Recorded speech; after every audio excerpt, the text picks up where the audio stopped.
Ahora, en la radio, ponemos la lupa sobre todo lo que nos pasa todos los días. Las preguntas que todos nos hacemos, las respuestas que buscamos todos los días. Todo el análisis profundo de la actualidad política, bajo la mirada de los que más saben. Actualidad nacional y provincial. El análisis de la política de Hugo Shira en El Quinto Poder, con Mónica Leiva. Muy bien, ya estamos aquí junto a Hugo, lo habíamos anunciado más temprano, 16 minutos pasaron de las 10. Bueno, el tema de estos días es inevitable, como lo decíamos también con Johnny más temprano, ¿no?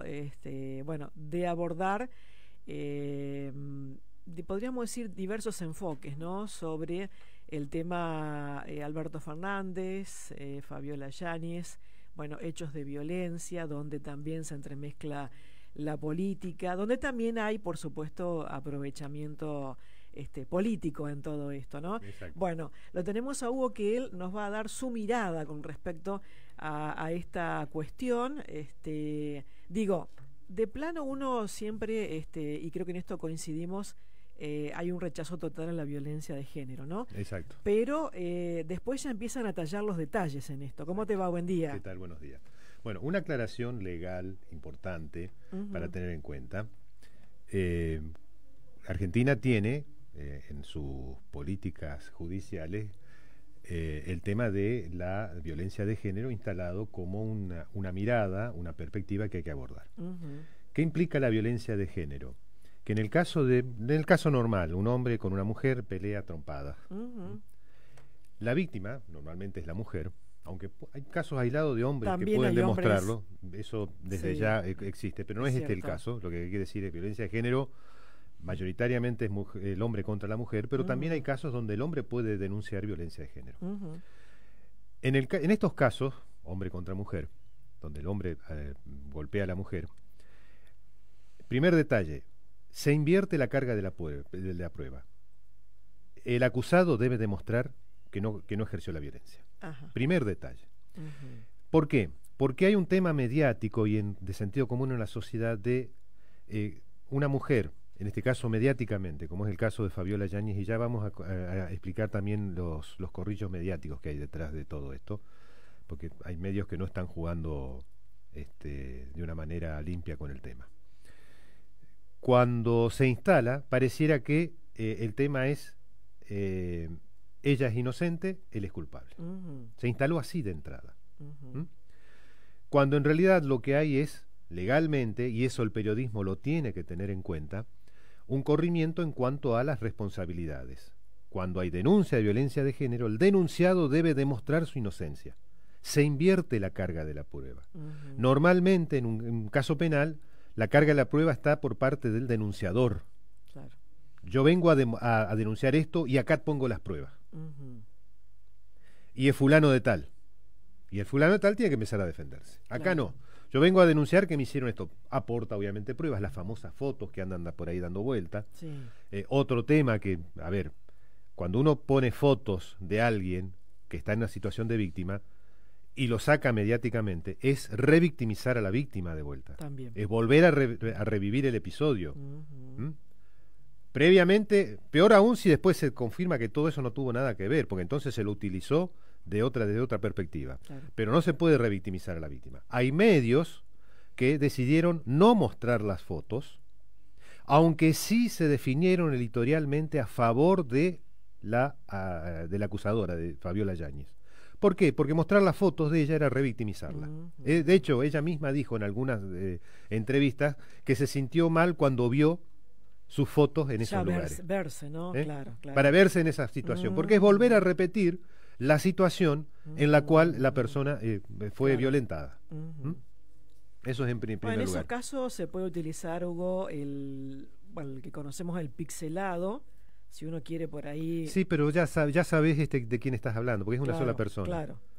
No es y todo el mundo la conoce y es una persona ya mediática desde antes. Pero la idea es generar el impacto también. La idea es generar impacto, pero no debería ocurrir eso. La historia debe contarse por sí misma. No precisamos usar esas otras triquiñuelas. Así que los medios que lo han publicado estoy hablando básicamente de Buenos Aires, y las grandes redes, incurrieron en esa cuestión. A mi criterio no se debe hacer. Claro. Saldrán a explicar ellos y que lo expliquen. Pero a mi criterio no se debe hacer. Segundo punto, y esa es otra cuestión que hay que tener presente, hasta que no se declara culpabilidad hay presunción de inocencia. Alberto Fernández por ahora no es culpable de nada, está denunciado y debe probar que él no hizo lo que se denuncia. Entonces es otro segundo detalle. Acá hay medios que ya lo dan como, a ver, lo caracterizaron. Y tercer detalle, se expande el caso a situaciones que no tienen nada que ver. La presunta historia con Tamara Pettinato. Claro. La hija de Roberto Pettinato, que supuestamente estuvo en la Casa de Gobierno, tuvo algún encuentro íntimo con el presidente y eso se trae a colación. Haya sido cierto o no, no tiene nada que ver con este caso. Nuevamente, estamos hablando de cuestiones de vida privada que no son delito, en este caso en particular. Si hay alguna relación romántica, personal, sexual, lo que sea, no tiene nada que ver con el caso, no tiene nada que ver a plantearlo de entrada. O sea, es en esa jugada, y eso hay que ser precisos los periodistas que queremos ser un poco más serios en estas cuestiones.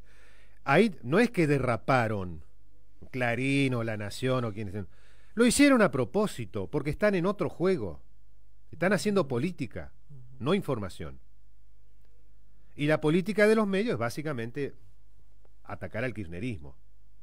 Y al peronismo en general y el kirchnerismo. La Nación, Clarín, Infobae, todos los medios que están dentro del ámbito del ámbito mediático de la derecha, hoy obviamente están jugando en contra del kirchnerismo.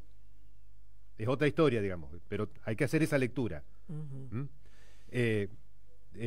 Después está el gobierno, que tiene que explicarle a la sociedad un montón de cosas de por qué el plan no funciona, que se le están cayendo números en cuanto a las encuestas de imagen y popularidad, que empieza a tener cada vez más números negativos sobre los positivos, y eso se está ahora dando rápidamente en el último mes, desde junio, julio. Ahora las consultoras, incluso las amigas del gobierno, dicen, muchachos, cuidado, no están dando respuestas.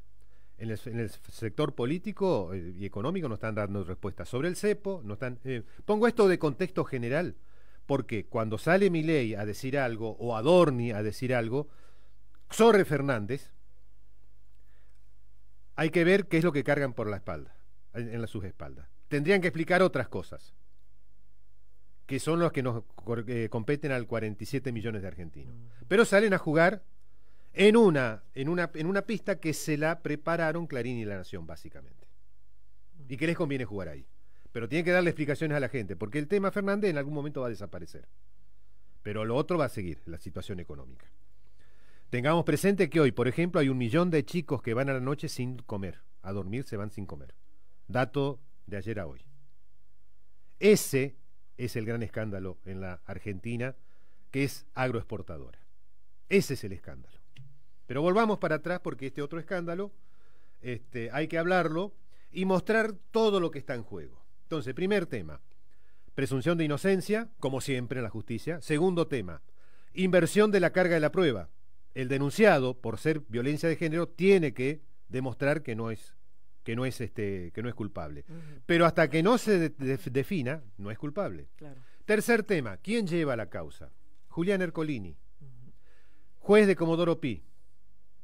Ámbito que ya de entrada uno dice justicia politizada. Y Ercolini es el hombre que está en causas como Otesur, está en la causa de los seguros contra Fernández, donde ahí Alberto Fernández está mucho más atado así, con una cuestión sí de corrupción, aparentemente, que tiene que explicar. Reitero, hasta que no haya una definición, sigue siendo inocente. Pero bueno, lo que ha salido demuestra que hay muchas irregularidades en el tema de seguro. Entonces, aclarado estos contextos, quedan después alguna serie de cuestiones. Hasta aquí se había escuchado solamente la voz de Fabiola Yáñez. El fin de semana hubo dos notas que dio Alberto Fernández. Una se la dio al portal El cohete a la luna, de Horacio Berbisky, que apareció el fin de semana, y otra se lo dio a El País de España, que apareció ahora.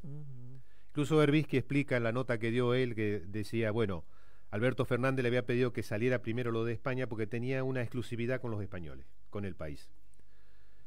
Y que iba a salir el sábado. Como no salió el sábado, Berbisky dice, bueno, el domingo la pongo yo. Claro, se acabó la exclusividad. Está bien. Terminó diciendo lo mismo. O sea, Fernández se defiende en los dos medios, cuando uno ve las dos entrevistas, se dice prácticamente lo mismo. Dice que, ¿qué denuncias hay acá? Dando vuelta. Bueno, que él la pegaba permanentemente y él reconoce, tuvimos una relación muy violenta, verbal, no física. Sobre el ojo morado dice, esa fue una reacción que tuvo Fabiola a un cosmético. Berbisky avanza en su nota, y esto hay que aclararlo también porque son detalles a tener en cuenta, avanza en su nota, dice, yo le pregunté a varios expertos cosmetólogos y cosmiatras, médicos, porque digamos. No hay inflamación ahí. Entonces me dicen, una mitad dice sí, eso es de golpe, y la otra mitad dice, tengo mis dudas que sean golpes. Puede ser una reacción alérgica. Entonces, ahí la cátedra está dividida, aparentemente con ese tema. Otro tema a tenerlo presente, porque va a aparecer peritos y depende quién sea el perito, probablemente la defensa va a presentar peritos que digan reacción alérgica o indeterminado, y los otros digan, no, esto fue una piña. Otro tema, Fabiola dice que ella estaba prácticamente secuestrada en la residencia presidencial de Olivos en los últimos tiempos. Ahí entro a tener mis dudas. Que Alberto Fernández la obligó a, en otra de las declaraciones que por ahí aparece, la obligó a abortar un segundo caso, un segundo embarazo que tuvo con él. A ver, ¿estamos frente al monstruo más grande de la historia argentina? Yo me niego a pensar que las cosas sean así. Puedo imaginarlo a él en una relación, como él mismo la relata, muy mala, compleja, violenta, verbalmente violenta, seguro. Puedo imaginar, porque él dice, a ver, secuestraron chats y dicen que ahí yo escribo cosas. Dice, a ver, uno en caliente dice muchas y escribe muchas cosas y piensa muchas cosas. A ver, y es cierto, te voy a matar, te voy a hacer cualquier cosa. Acabamos de pelearnos y fue el fin, la definitiva. Cualquiera que haya pasado por un divorcio o una separación conflictiva sabe que esas cosas ocurren. Ya de por sí una declaración en un WhatsApp, hay que darle el contexto, no es determinante. Para los medios sí, para los medios sirve, pero una cosa es después ir a la justicia. Y eso también los periodistas debemos explicarlo. Que las cosas que aparecen evidentes al sentido común del periodista, que suele ser el sentido común de la población, no necesariamente es evidente para la toma de decisiones y para el manejo de los elementos objetivos de una causa, que debe tomar un juez, un investigador, un fiscal, un defensor. Otras cuestiones, obviamente Fernández dice, no, nunca la dejé controlada como es privada de la privada libertad, de la libertad, digamos, ahí entro a tener mis dudas. Que ahí uno piensa también, acá se suma otro elemento, porque privación ilegítima de la libertad también.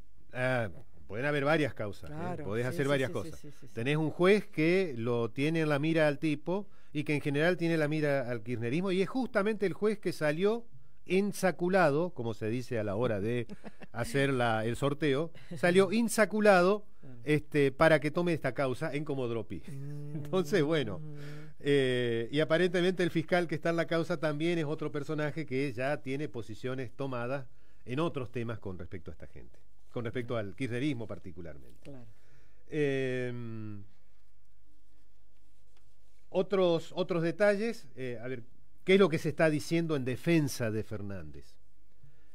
Que aquí hay una discusión que él reconoce que existe, que es sobre el dinero para que Fabiola Yáñez o sea, después del divorcio, los alimentos. La cuota alimentaria. El típico arreglo que hay después arreglo alimentario. Ella está viviendo en España. De las separaciones. Sí. Ella está viviendo en España en este momento. Que Fernández le habría dejado dinero que recibe mensualmente por colaboraciones con la Universidad de La Rioja, España, una comunidad autonómica del norte de España, que lleva el mismo nombre que nuestra provincia, que obviamente lo recibió de La Rioja española. De la Universidad de La Rioja él recibe un emolumento que son bastantes miles de euros, 7.000, 8.000 euros. Sería una buena plata para ella y para su hijo. Al defenderse tanto en El País como en El Cohete a la Luna, Fernández dice: yo jamás dejaría a mi hijo sin dinero, porque por ahí hubo alguna declaración de Fabiola diciendo que no le pasaba el dinero. Que no le pasaba, sí. Jamás he dejado a mi hijo. Y hay otro detalle que dice acá al hablar de la familia Fernández, que hay que tenerlo presente. Dice: he tenido 2 matrimonios anteriores. Con la madre de mi primer hijo, dice, 17 años, y después con Vilma Ibarra, con quien fue pareja de él durante 11 años. Fue funcionaria de su gobierno cuando ya había completado hacía años, ya que no estaban en pareja. Pero no fue una cuestión de confianza que la contrató. No, aparte Vilma Ibarra es una dirigente política importante dentro del peronismo, tiene su propio peso político en el partido. No se puede hablar ahí de una cuestión así de nepotismo. Y dice: en esos 28 años, con 2 parejas diferentes, nunca tuve ningún tipo de denuncia con respecto a este tema. ¿Qué es lo que él alega? Dice: Fabiola tiene problemas psiquiátricos, esos se incrementaron durante la presidencia, las presiones que recibe un matrimonio presidencial, el presidente en primer lugar, su pareja, etcétera, etcétera. La propia crisis en la que vivió permanentemente el gobierno de Fernández, que no va a pasar a la historia como un gobierno brillante, obviamente, involucró al matrimonio, terminaron mal, para decirlo claramente, vino después la separación y el divorcio, y en ese contexto, obviamente, lo que él reconoce, la violencia verbal que hubo durante mucho tiempo. Aparentemente son 2 personas de carácter muy marcado, entonces tú me dijiste tal cosa y tú eres peor, yo tanto, tú más, esa es un poco la historia. Así que bueno, estas son las cuestiones. Y el otro detalle que se agrega Fernández es que Clarín le ofreció $3 millones a ella, que ella le habría dicho a él: mirá, me están ofreciendo 3 millones, ¿qué me ofreces vos? Para no decir nada. Y que se armó en torno a esa cuestión, porque hay 2 cuestiones: el tema mediático que está dando vuelta y un documental a futuro que se estaría haciendo con Fabiola Yáñez como primera dama, que está ahí dando vuelta un documental que no recuerdo para qué plataforma se va a terminar haciendo la negociación. Entonces ahí hay dinero dando vuelta, y lo que Fernández dice es que, bueno, ese dinero forma parte de una especie de negociación o chantaje de alguno de estos grupos mediáticos con respecto a Fabiola Yáñez y el propio Fernández. Reitero, estas son las cuestiones que están dando vuelta de un lado y del otro. Hice un poco más hincapié en lo de Fernández porque es lo que aparece ahora. Todos ya sabemos el discurso de Fabiola y qué es lo que presenta como pruebas. Yo quise aclarar fuertemente las cuestiones que tienen que ver con lo legal, en el sentido de mientras no sea declarado culpable, Fernández inocente, y en segundo lugar, que él sí tiene la responsabilidad de la inversión de la prueba. Claro. Él debe demostrar que no Él debe demostrar que no hubo violencia de género, que eso es lo correcto. Y el otro elemento a tener presente, cuidado, más allá de lo que pase con esto, Fernández inocente, Fernández culpable, Fabiola tiene un problema psiquiátrico, no lo tiene y Fernández es un monstruo. Eso lo dejo librado a lo que cada uno piense o no quiera pensar. Lo que está en discusión con respecto a lo que a la sociedad argentina le tiene que interesar es el uso político de este caso para retroceder en las políticas de género, en las políticas judiciales y en las políticas culturales de género. Atenti, nadie más claro que el propio Milei cuando empieza a hablar de que hubo corrupción, de que hubo prostitución, el tal trató a Tamara Pettinato de prostituta, o sea, se mete en la historia, dice cualquier cosa, dice gansadas en temas que no sabe, y bueno, acá, o que no tienen mayor importancia, acá donde a él le importa tirar abajo las políticas de género, va a decir peores gansadas todavía, gansadas al cuadrado. Entonces, cuidado con este tema, porque una cosa es que Alberto Fernández sea culpable y que le caiga el peso de la ley que corresponda, y otra muy distinta es dejar que tiren abajo las políticas de género, las políticas judiciales de género, las culturales, las sociales de género. Este tema tan espinoso de ir hacia la igualdad entre el hombre y la mujer, en la que se ha avanzado mucho, pero que todavía faltan muchas cuestiones para resolver. Tengamos presente uno de los datos importantes con respecto a las políticas de género. Sobre la mujer recaen muchas veces lo que denominado la economía de los cuidados. Vuelve de trabajar y encima tiene que dedicarse a la casa. Eso no está visto en ningún lado, o no está claramente estipulado cómo afrontar esa cuestión. Uno de los temas es ponerle, cuando llegan a vieja, la jubilación de ama de casa, que en Entre Ríos estuvo y se cayó porque no tuvo posibilidad. Pero es un tema que hay que resolver, porque por ahí pasa buena parte de la conflictividad en estos temas, además de los problemas sociales, raciales, etcétera. La mujer, si es extranjera, si es negra, si es de clase obrera, está mucho peor que la que es blanca, que es nacional y de la clase burguesa.